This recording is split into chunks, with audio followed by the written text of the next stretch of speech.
Hello बच्चों, आइए इस प्रश्न को देखते हैं। कायिक एम्ब्रियोजेनेसिस के संबंध में निम्न में से कौन सा कथन सत्य नहीं है। विकल्प ए दे रखा है हमारा, कायिक भ्रूण के विकास की पद्धति की तुलना में जाइगोटिक भ्रूण से की जाती है। विकल्प बी है, कायिक भ्रूण लघु बीजाणुओं से विकसित हो सकते हैं। विकल्प सी है, कायिक भ्रूण सामान्यतः एक ऑक्सिन जैसे 2,4-D द्वारा प्रेरित होते हैं। विकल्प डी है, एक कायिक भ्रूण एक कायिक कोशिका से विकसित होता है। आइए इस प्रश्न की मुख्य अवधारणा को देखते हैं। इस प्रश्न में हमसे पूछा गया है कायिक एम्ब्रियोजेनेसिस के बारे में। कायिक एम्ब्रियोजेनेसिस के बारे में कि कौन सा दिया गया जो कथन है वह हमें बताना है सही नहीं है। आइए इस प्रश्न का हल देखते हैं। एम्ब्रियोजेनेसिस, सबसे पहले हम बात करते हैं एम्ब्रियोजेनेसिस। एम्ब्रियोजेनेसिस, एम्ब्रियो यानी कि एम्ब्रियो का मतलब होता है भ्रूण यानी एम्ब्रियो, और जेनेसिस का मतलब होता है निर्माण होना।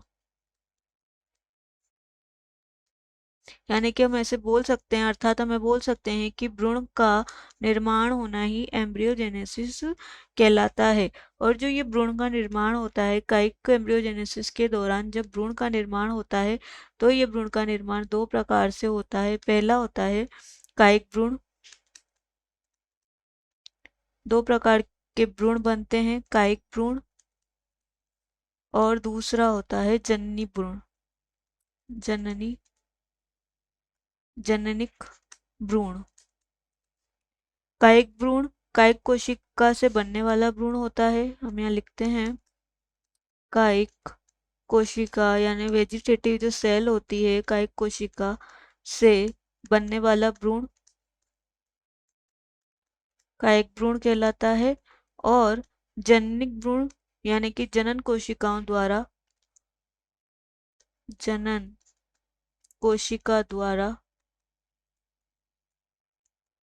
निर्मित या बनने वाला भ्रूण जननिक भ्रूण कहलाता है। कायिक भ्रूण जो होता है, कायिक जो भ्रूण होता है, कायिक भ्रूण को हम कायिक भ्रूण के निर्माण को हम कायिक जो भ्रूण होता है, यहाँ लिखते हैं कायिक भ्रूण का जब निर्माण करते हैं तो इस निर्माण को हम ऑक्सिन हार्मोन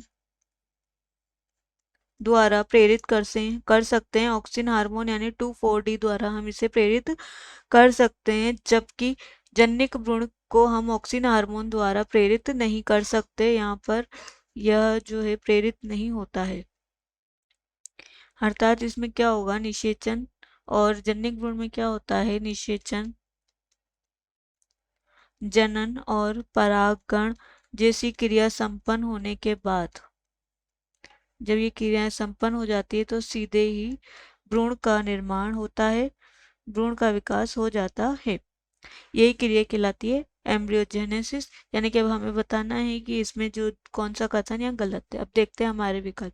विकल्प ये दे रखा है, कायिक भ्रूण के विकास की पद्धति की तुलना जाइगोटिक भ्रूण से की जाती है। तो ये सही है, क्योंकि जो कायिक भ्रूण का जब विकास होता है तो उसकी तुलना जाइगोटिक यानी कि जो युग्मनज भ्रूण होता है उससे कर सकते हैं।